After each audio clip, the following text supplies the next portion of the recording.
السلام عليكم، كل سنة وانتم طيبين. وصفتنا النهاردة من وصفات العيد. هنعمل البيتي فور. دي اكتر وصفة عجبتني جدا في مقادير البيتي فور. ناعم قوي وبيدوب في البق وخفيف، ان شاء الله هيعجبكم. هقول لكم المقادير المظبوطة بالكوباية وبالجرام. يا ريت لو عجبكم الفيديو ما تنسوش تعملوا لايك واشتراك وتفعلوا زر الجرس عشان تتابعوا كل جديد. يلا بينا على طول نشوف المقادير. اول حاجة معايا 2 صفار بيض وبيضة واحدة كاملة بدرجة حرارة الغرفة. تاني حاجة هنحتاجها نص وزن الدقيق دهون. هنحتاج كوبايتين زبدة ما يعادل 460 جرام، وبطلعهم من التلاجة قبلها علشان لما اضربهم مع السكر يكون قوامهم طري ويدوب مع السكر. ومعايا فانيليا. تالت حاجة هنحتاجها نص كيلو دقيق ما يعادل 500 جرام او 4 كوبايات كبيرة. واخر حاجة معايا كوباية كبيرة سكر بودرة ما يعادل 130 جرام، وبلاش السكر الحبيبات عشان هيسيب اثر في البيديفور بعد كده.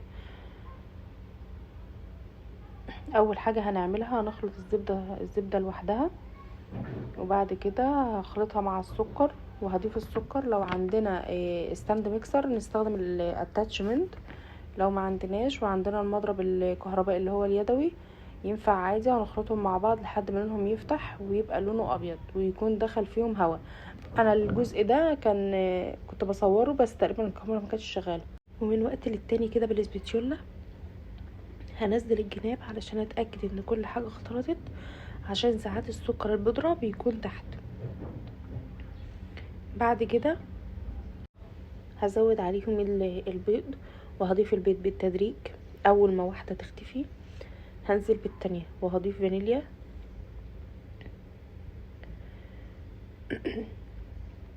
وكل شويه برضو طبعا اقلب بالاسبيتيولا عشان اتاكد ان مفيش حاجه ما اختلطتش مع بعض.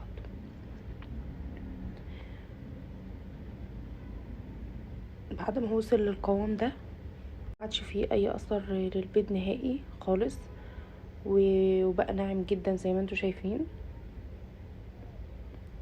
هبدأ ان انا اضيف الدقيق، واول ما اضيف الدقيق انا هضيف الدقيق كله مره واحده. واول ما اضيف الدقيق مش هنقلب كتير، ودي خطوه مهمه جدا. ما نعجنش فيها كتير عشان ما تنشفش معانا وتعمل عرق، عشان هي لو اتعجنت كتير هتعمل عرق معانا وهتبقى ناشفه ومش هيبقى حلو خالص ومش هيبقى دايب. فبمجرد الدقيق اختلط مع المكونات وعمل عجينه هوقف. لو الجو حار ولقيتوا السمنه سايحه حطوها في التلاجة 10 دقايق كده لحد ما تجهزوا الادوات بتاعتكم،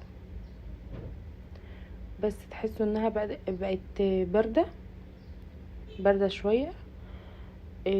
نطلعها من التلاجة ونبدأ ان احنا نشتغل فيها. شايفين قوامها عامل ازاي؟ وركزوا في القوام علشان نوع الدقيق ممكن يحتاج معلقة زيادة على حسب نوع الدقيق ودرجة امتصاص السوائل. المفروض تكون ناعمة وطرية، ولما اجي اعملها على ايدي كده والمها ما تلزقش قوي زيادة عن اللزوم. نيجي بقى لتشكيل بيدي فور. نصايح عشان الجهاز ده، لو العجينة خرجت معاكي متقطعة يبقى العجينة فيها سوائل كتير ومحتاجة معلقة دقيق.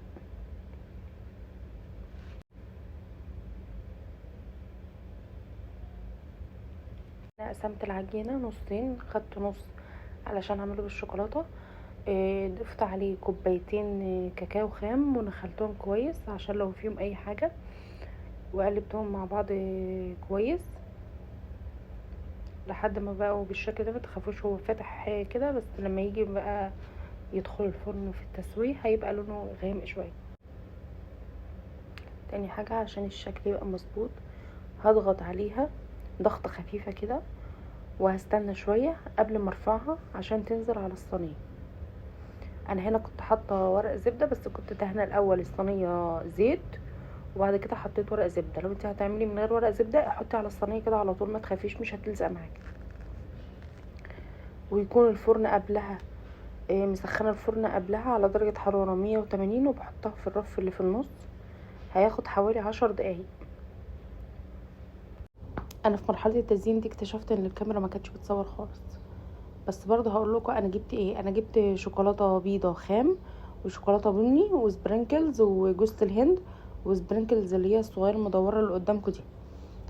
اول حاجه عملتها اخدت قطعه الشوكولاته سيحتها في الميكروويف حوالي 30 ثانيه كده وقلبتها.